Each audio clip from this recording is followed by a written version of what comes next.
safety mode. So to understand, I thought, oh no, Muda, you got a bad card.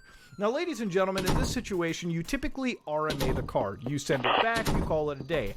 I do not tend to do that, okay? It becomes a big issue for me. I send a card back. It gets stuck in shipment hell. I currently have 2 things shipping to my house that have taken over 2 months to come, okay? It's an entire adventure and a half, and I could talk all your ear about it. But ladies and gentlemen, in this entire scenario, I decided to sit back and sort of diagnose the issue myself.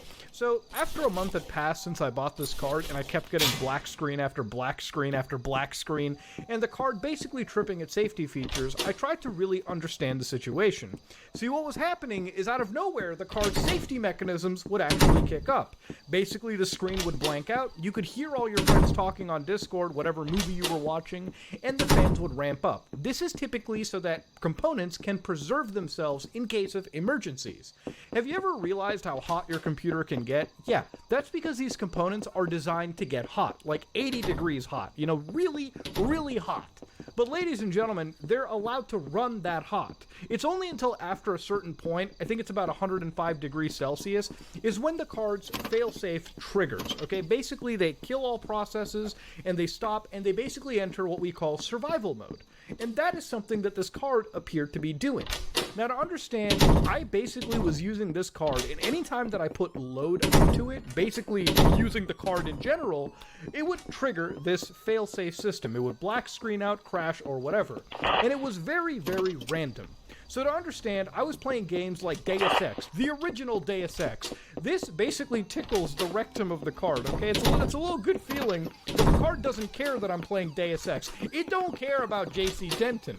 However, when I fire up something like Call of Duty Modern Warfare, this card gets toasty. We're talking space heater toasty. We're talking this card can warm up your entire house if it wanted to. And it was only until after I stopped playing like 6 hours of Warzone with the boys, the actual card would then crash out of nowhere. So I'd have to reboot the system. Now initially, being a Linux user, I thought maybe Linux was the cause of it. But I decided to fire up Windows normally. I even tried firing up Mac. But then I realized Macs can't even run NVIDIA cards. What a pointless waste of time. No matter what operating system you used, the crash would always happen. So I was glad to know that Linux wasn't the issue. But then what was? Was it just using the card that was the actual problem? So basically for months on end, I basically sat back and thought to myself, you know what, I'll let it happen, okay? It's not so bad. I'll let it go on, alright? It only happens here and there. Now, when I moved to this house, I started recording longer videos. So things like Save the Kids, I recorded, which are long recordings. Those videos are about an hour long. Save the Kids, when I made that video, was like an hour and 10 minutes. Yeah, the actual raw recording time for that was like 3 hours, okay? So imagine recording a video for 3 hours, and somewhere in the middle of it, your entire system crashes and is unresponsive. Yeah, I had to re-record those videos like 2 times. Save the Kids, I had to record 2 times. So 6 hours of recording. Now, when I did Rubet, which was basically last month's video series, yeah, those were long videos from my end, okay? So yeah, I recorded part 4 and 6 3 times. 3 times because the system kept crashing. I had to record them in chunks. Ladies and gentlemen, I was losing my mind. I realized enough is enough. So at this point, I went into full scientist mode, okay? Being an engineer, you have to think about things logically and just from an algorithmic perspective, okay? You have to really break down everything, right? So I jumped into the magical world. I started testing multiple games. I started running multiple games. Crash, didn't crash. Virtual machine, no virtual machine. Crash, no crash. I went through the entire gamut. So at this point, I tried turning to the internet. I wanted to look at my fellow gaming brethren to see if I could get some help. And one thing I learned about PC gamers is you all have the worst social fucking skills of all time. You could literally ask on Steam discussions, Reddit, YouTube, whatever social media platform out there for the slightest bit of help. And you'll either find the nicest person in the world that is able to help you out. You know, like, I'm a 4-time NASA employee, okay? I'm like a 40-year-old NASA employee. I know everything about computers. Let me help you you out, youngin. That's a very rare exception, okay? That's like finding a shiny Pokemon on top of a shiny Pokemon. Never gonna happen. Because 9 times out of 10, you're always gonna come across ableist fucking Andy. You know who ableist Andy is? The guy on Reddit that you ask the most basic information to. I would literally ask people on the internet, like, guys, I'm getting black screen issues, my card goes up spinning like crazy, and you know what the first response is? Hey, get a load of this dipshit. Have you tried reinstalling the driver? In that same, like, smug face. Like, these people can't get enough of the whiff of their own rectum out of their own nostrils. This is how far up their own ass some of these people are. Yes, ableist Andy, you think I didn't know how to install a driver? You think that's not the first goddamn thing I tried? Over and over and over again. Sometimes, you always find, this is a classic. Have you tried running it as administrator mode? What would that do? Think about it. How would changing the process elevation of a program or an installation affect the hardware? You idiot! And then, oh, here's another great one. Have you tried running games in 256-bit color? No, I live in 2021, bro. I'm not gonna play in 1994 visual styles. Get out of here. But wait. Here's an even better one. I swear this one always fucking gets me. Because when you go to any support channel, they're always like, their first discussion is, RMA the card. You know, guys, you don't have to send back the card on the slightest big issue, okay? It's a lot easier than what you may imagine. So, ladies and gentlemen, I found out one big problem. You see, at the beginning, we talked about the 30 series of NVIDIA cards, and this also applies to AMD as well. They're not immune from this either. As graphic card technology gets better, the size increases. See, I've never had this issue before because the graphic cards that I typically used were normal-sized graphic cards. Anything 3070 and above, or AMD equivalent, is a chunkier, beefier card. So to understand how a PC works, we have the PCI Express slot, right? This little slot that you put the graphic card into. Now, from the back side, we're pretty good supported. You stick those screws on, and it keeps the graphic card in place. Now, towards the end, it's weighted differently. See, you start to notice how it sags a little bit. It's like a dick that can't get completely hard. That's what we're talking about. But see, unlike a computer, I can't stick it full of Viagra, okay? I can't get it up. I can't get Stella her groove back, if you catch my drift. So I decided at this point, is this really the issue? So then I actually ran a couple experiments. This is the experiment, I shit you not. I was playing a game, I flicked my PC case, like right now. You hear that? Yeah, if you do that before my fix, black screens crashes. Yes, ladies and gentlemen, that slight little bit of sag, that's what was causing the issue! Ah! Ladies and gentlemen, I found out why. See, basically, the sag doesn't really affect the performance of the card so much, but it will jostle the connection. The connection wasn't completely perfect, so even when I tried reseating the card back in and out over and over and over again, I mean, I blew on that like an SNES cartridge, like... No, it didn't matter. The sag was the issue, because the sag, see, every time you tried, like, knocking the floor a little bit or adding some level of disturbance to the room, crash, that's because it would lose connection. Because the sag was ruining it. The sag wasn't completely connecting it in. So here's the fix. I went on the internet and I looked around. There are a few people that are willing to sell you $100 RGB like GPU like stands. Don't do that. That's a waste of your money. You can spend that in better places, like Forza Horizon 5, or some G Fuel, code SOG by the way. Why am I using G Fuel? Because that's the route that I went with. I took some of these good old-fashioned cans, I opened up the case, and I used it to prop up the GPU ever so slightly. And ladies and gentlemen, thanks to that goddamn DIY MacGyver solution, this situation isn't having an issue. I can finally knock this back and forth. I have no issue. The recording's not going to crash. No big problem. Now, there are other options. You can, in fact, use some Lego. You could, in fact, use some Mega Bloks. It's really up to which side of the turf war you're on. But the reality of that is, if you choose to go down that path, ladies and gentlemen, make sure that these cards, which can get really hot, by the way, do not melt the plastic. You need some level of heat sinking involved in all of this. So, ladies and gentlemen, this is the basic fix that I had to encounter. Ever since then, I didn't have to deal with no ableist Andys, and the only reason I'm making this video is that I feel like the story to learn from this is everyone is prone to making a mistake.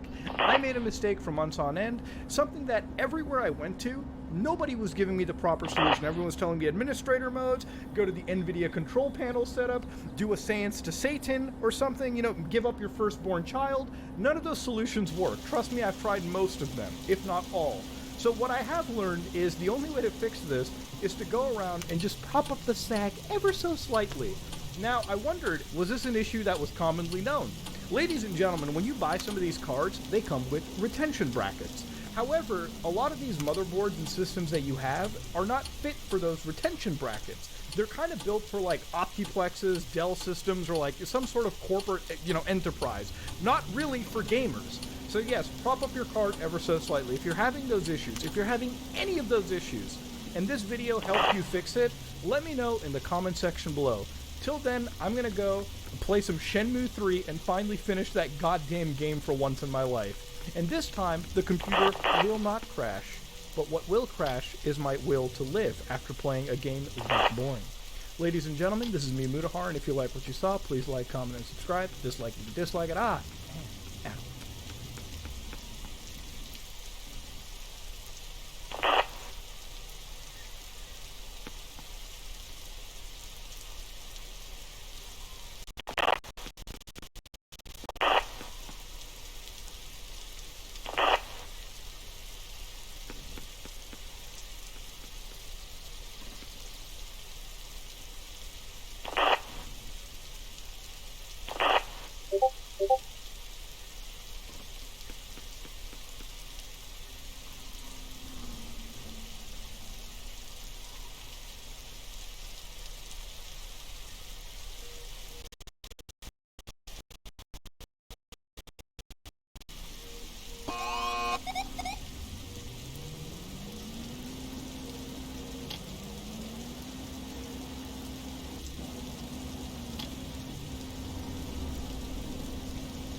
Beep.